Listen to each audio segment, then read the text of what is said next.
दोस्तों, आज मैं संतुलित आहार पर कुछ क्वेश्चंस को पूछ रही हूँ जो आपके एग्जामिनेशन पॉइंट ऑफ व्यू से इम्पॉर्टेंट है। पहला प्रश्न ये है कि निम्न में से किस बीमारी में प्रोटीन की मांग बढ़ जाती है। निम्न में से किस बीमारी में प्रोटीन की मांग बढ़ जाती है। ऑप्शन आपके पास ज्वर, मलेरिया, क्षय रोग और चौथा ऑप्शन है उपरोक्त सभी। क्वेश्चन फिर से सुन लो। किस बीमारी में प्रोटीन की मांग बढ़ जाती है। ऑप्शन है फीवर, मलेरिया, टीबी या all of the above. Correct answer क्या है बेटा? करेक्ट आंसर सभी है, उपरोक्त सभी, क्योंकि ज्वर, मलेरिया और क्षय रोग इनमें प्रोटीन की मांग बढ़ जाती है। ठीक है, इसके बाद दूसरा क्वेश्चन है आपके पास। एक साधारण क्रियाशील वयस्क पुरुष को ICMR 2020 के अनुसार कितनी कैलोरी होनी चाहिए।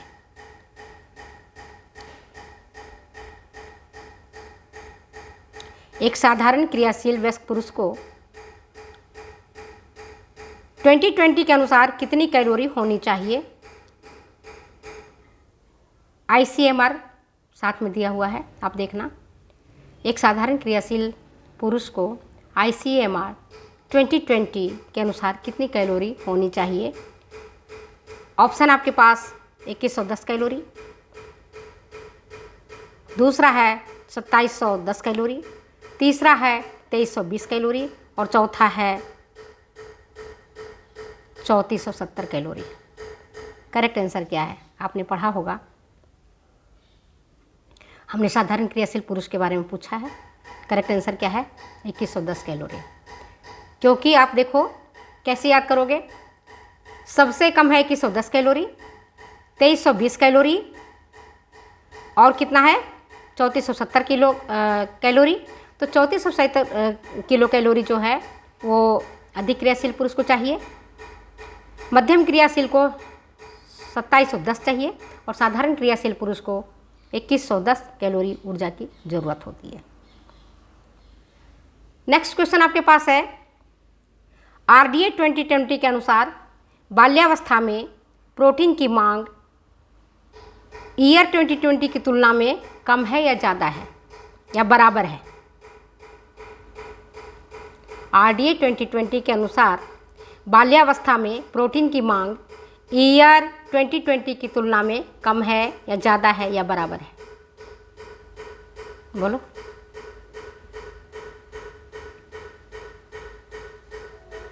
करेक्ट आंसर है ज़्यादा है। RDA ने ज़्यादा प्रोटीन की डिमांड की है। RDA 2020 के अनुसार सुन लो आंसर। बाल्यावस्था में प्रोटीन की मांग 1 से 3 वर्ष के बालक के लिए 11.3 ग्राम, 4 से 6 वर्ष के बालक के लिए 15.9 ग्राम और 7 से 9 वर्ष के बालक के लिए 23.3 ग्राम प्रतिदिन बताया गया है। जबकि ईयर ने 2020 के अनुसार प्रोटीन मांग बताया है 1 से 3 वर्ष के लिए 10.2 ग्राम, 4 से 6 वर्ष के बालक के लिए 12.8 ग्राम और 7 से 9 वर्ष के बालक के लिए 19 ग्राम पर डे। तो खुद ही देखो, ईयर ने कम प्रोटीन की बात बताई है और RDA ने ज़्यादा बताई है। नेक्स्ट क्वेश्चन आपके पास। गर्भवती माता को सेकेंड ट्राइमेस्टर में थर्ड ट्राइमेस्टर की तुलना में कम प्रोटीन चाहिए या ज़्यादा प्रोटीन चाहिए। क्वेश्चन फिर से सुन लो। गर्भवती माता को सेकेंड ट्राइमेस्टर में थर्ड ट्राइमेस्टर की तुलना में कम प्रोटीन चाहिए या ज़्यादा प्रोटीन चाहिए। बोलो। आपको पता ही होगा, सेकेंड ट्राइमेस्टर में ज़्यादा चाहिए होता है या थर्ड ट्राइमेस्टर। प्रोटीन की मांग किसकी बढ़ती है, सोच के बताना।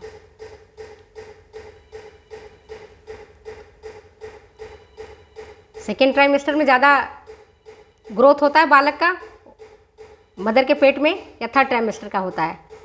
आपको पता चल जाएगा, बहुत इजी क्वेश्चन था, है ना।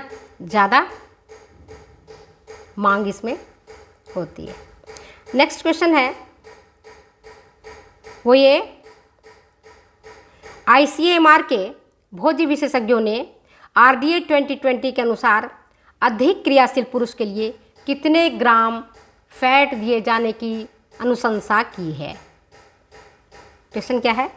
ICMR के भोज्य विशेषज्ञों ने RDA 2020 के अनुसार अधिक क्रियाशील पुरुष के लिए कितने ग्राम वसा दिए जाने की प्रस्तावना की है? 25 ग्राम, 40 ग्राम, 30 ग्राम या 60 ग्राम? बोलो।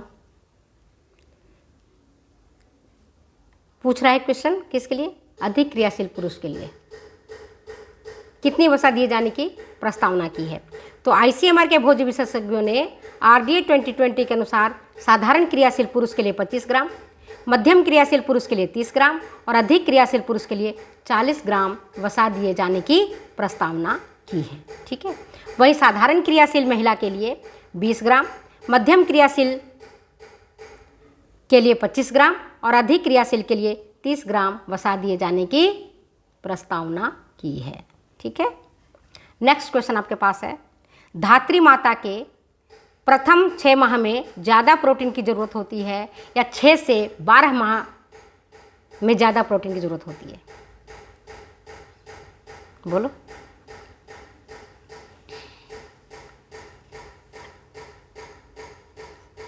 सरल क्वेश्चन है लेकिन कंफ्यूजिंग है, कैसे याद करेंगे? बोलो।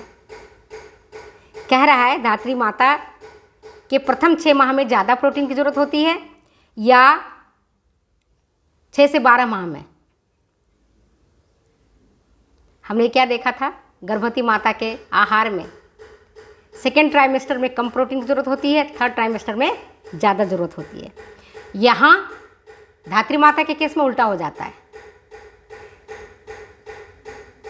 प्रथम 6 माह में ज़्यादा प्रोटीन की ज़रूरत होती है और 6 से 12 माह में कम प्रोटीन की ज़रूरत होती है। सीधी सी बात है, क्योंकि तब वीनिंग प्रक्रिया प्रारंभ कर दी जाती है। अब बालकों को केवल माता के दूध पर निर्भर नहीं रहना पड़ता है, धीरे धीरे स्तनपान छुड़ाया जाता है, अब बालक को ऊपरी आहार दिया जाता है। क्वेश्चन समझ में आ गया? आंसर भी समझ में आ गया।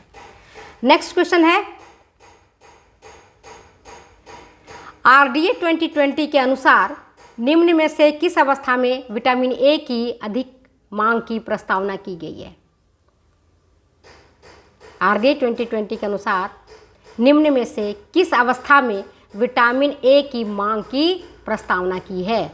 अधिक विटामिन ए की मात्रा होनी चाहिए। बाल्यावस्था, गर्भावस्था, धात्री अवस्था या शैशवावस्था? बोलो। 4 ऑप्शन है आपके पास। शैशवावस्था में ज़्यादा चाहिए, धात्री अवस्था में ज़्यादा चाहिए, गर्भावस्था में ज़्यादा चाहिए या बाल्यावस्था में ज़्यादा चाहिए विटामिन ए? सरल सा उत्तर है, विटामिन ए चाहिए किसमें? धात्री अवस्था में। शैशवावस्था में कितना चाहिए विटामिन ए? 350 माइक्रोग्राम। बाल्यावस्था में 390 से 630 माइक्रोग्राम, गर्भावस्था में 900 माइक्रोग्राम और धात्री अवस्था में 950 माइक्रोग्राम। तो आंकड़े जब देखोगे तो क्या पता चलेगा कि धात्री अवस्था में ज़्यादा विटामिन ए की आवश्यकता होती है।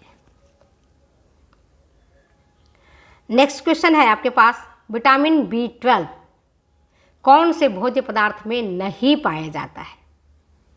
विटामिन B12 कौन सा भोज्य पदार्थ में नहीं पाया जाता है? ऑप्शन है दूध, मछली, मांस और चौथा है पालक। विटामिन B12 किस में नहीं पाया जाता है? सरल सा उत्तर है बेटा, उत्तर इसका क्या है? पालक।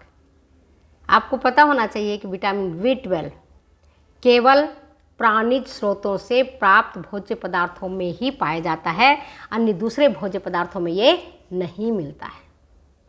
तो करेक्ट आंसर क्या हुआ? दूध प्राणिज भोज्य पदार्थों से प्राप्त है, अंडा प्राणिज भोज्य पदार्थों से प्राप्त भोजन है, मछली, मांस ये सब प्राणिज भोज्य पदार्थ हैं। केवल एक पालक है जो कि आपको वनस्पति स्रोतों से प्राप्त भोज्य पदार्थ है। तो ये इसका करेक्ट आंसर पालक होगा, क्योंकि वनस्पति भोज्य पदार्थों में विटामिन B12 का पूर्णतः अभाव होता है। नेक्स्ट क्वेश्चन है आपके पास, अघुलनशील रेशों में होता है। अघुलनशील रेशों में क्या क्या होता है? करेक्ट आंसर क्या होगा? ऑप्शन मैं आपको बता रही हूँ, हेमिसेलुलोज, लिग्निन, सेलुलोज या उपरोक्त सभी। इस तरह क्वेश्चन अक्सर पूछे जाते हैं और हम कंफ्यूज हो जाते हैं। क्वेश्चन क्या है? अघुलनशील रेशों में निम्न में से कौन सा उपस्थित रहता है? ऑप्शन आपके पास हेमिसेलुलोज, दूसरा है सेलुलोज, तीसरा है लिग्निन, चौथा है उपरोक्त सभी। करेक्ट आंसर क्या होगा? उपरोक्त सभी। अघुलनशील रेशों में लिग्निन भी रहता है, हीमोसेलुलोज भी रहता है और सेलुलोज भी उपस्थित रहता है। और अघुलनशील रेशा ही कब्ज से राहत दिलाता है। एक क्रमानुकुंचन गति को, आंतों की जो क्रियाएं हैं, आंतों की जो क्रमानुकुंचन गति है, उसको ये आगे बढ़ावा देता है। नेक्स्ट क्वेश्चन आपके पास है, घुलनशील रेशों में क्या उपस्थित रहता है? घुलनशील रेशों में निम्न में से क्या उपस्थित रहता है? पैक्टिन, म्यूसिलेज या गोंद या उपरोक्त सभी। घुलनशील रेशों में क्या उपस्थित रहता है? पैक्टिन, म्यूसिलेज, गोंद या उपरोक्त सभी। करेक्ट आंसर हमारे पास है उपरोक्त सभी। घुलनशील रेशों में पैक्टिन रहता है, गोंद म्यूसिलेज रहता है और अल्प मात्रा में हेमिसेलुलोज भी उपस्थित रहता है। अल्प मात्रा में, बहुत कम मात्रा में हेमिसेलुलोज भी उपस्थित रहता है। चलिए हम अपनी वीडियो को विराम देते हैं, फिर मिलते हैं अगले वीडियो में अगली बातों के साथ। तब तक तो इजाज़त, ओके, बाय।